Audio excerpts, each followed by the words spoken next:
சென்னை மற்றும் தமிழகத்தின் பிற பகுதிகளில் வெயிலின் தாக்கம் அதிகரித்துள்ளதால் தேவையான முன்னெச்சரிக்கை நடவடிக்கைகளை மேற்கொள்ளுமாறு பொதுமக்களுக்கு அறிவுறுத்தப்பட்டுள்ளது. அது குறித்த தகவல்களை நமது செய்தியாளர் அக்ஷயாவிடம் கேட்கலாம். அக்ஷயா, வெயிலோட தாக்கம் எந்த அளவுக்கு இருக்கும்னு வானிலை ஆய்வு மையம் தெரிவிச்சிருக்கு?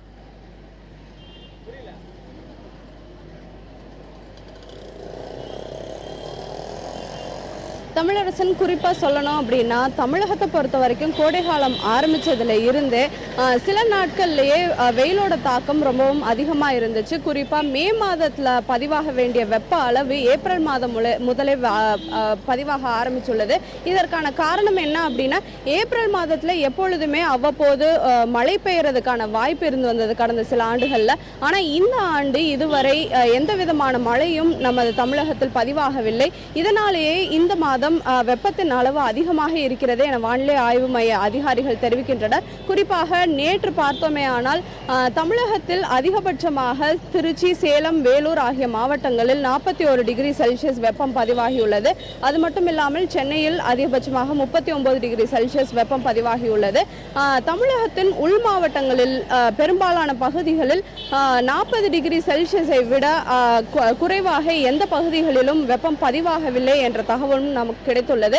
இந்த வெப்பத்திலிருந்து தங்களை பாதுகாத்துக் கொள்வதற்காக தர்பூசணி, வெள்ளரி போன்ற குளிர்ச்சியான உணவுப் பொருட்களை பொதுமக்கள் உண்ண வேண்டும் என்பது மருத்துவர்களது ஆலோசனைகளாக இருக்கிறது. ஏனென்றால் இந்த வெயில் காலத்தில் பல்வேறு பரவும் அபாயமும் இருக்கிறது. இதனால் அதாவது சென்னையை பொறுத்த வரைக்கும் ஒவ்வொரு தெருக்களிலுமே இது போன்ற கடைகள் அமைக்கப்பட்டிருக்கின்றன.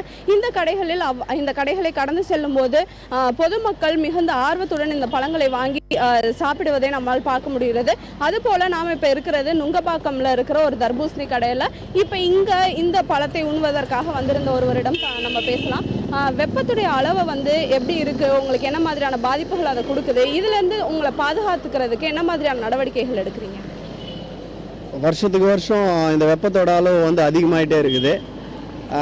இந்த வெயிலோட தாக்கம் போன வருஷத்தை விட இந்த வருஷம் காலையில் 9 மணிக்குள்ளே மண்டை பழக்கிற அளவுக்கு வெயில் அடிக்குது. காலையில் எழுந்து ஏதாவது குளிர்ந்த ஆகாரத்தை ஏதாவது சாப்பிட்டுட்டு இது மாதிரியான நேரங்களில் ஏதாவது தர்பூசு, இந்த கிருணி பழம் ஜூஸ் அதை ஏதாவது குடிச்சிட்டு அதிகமாக வெயிலில் சுற்றுறதை அவாய்ட் பண்ணிவிட்டு நம்ம உடம்பை எவ்வளோ அளவுக்கு பாதுகாத்துக்க முடியும். உணவு முறையில் கூட அதிக உஷ்ணமான பொருட்களை சாப்பிடாம குளுமையான பொருட்களை, கம்பு, கேழ்வரகு இது மாதிரியான பொருட்களை சாப்பிட்டா அதிக நோய் இல்லாத வாழறதுக்கு உண்டான வாய்ப்புகள் இருக்குது. நம்ம பாதுகாத்துக்கலாம்.